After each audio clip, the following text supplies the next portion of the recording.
Kenapa ramai orang kerja bertahun-tahun tapi simpanan tak pernah cukup? Sebab satu pilihan hidup ni. Sama ada kita menabung dulu baru beli atau hutang dulu, bayar kemudian. Kalau kita biasakan menabung dulu baru beli, kita akan rasa setiap ringgit tu berharga. Contoh, lepas penat simpan sampai RM100,000, sanggup ke habiskan semua untuk sebuah kereta? Mestilah sayang.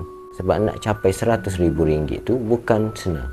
Kena berjimat, kerja lebih masa, tahan nafsu bertahun-tahun. Tapi orang yang biasakan hutang, dia tak pernah rasa susahnya menabung RM100,000.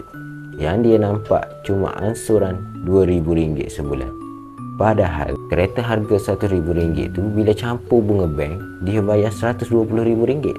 Maknanya kalau mampu bayar hutang RM120,000, sebenarnya dia juga mampu menabung jumlah yang sama. Cuma bezanya, bila menabung, duit tu jadi milik kita. Bila berhutang, kita jadi hamba bank bertahun-tahun.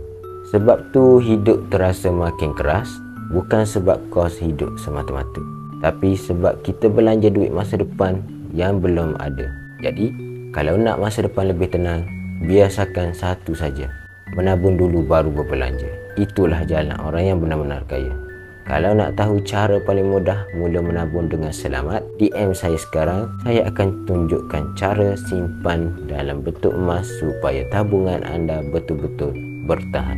Teruskan follow saya dan semoga bermanfaat.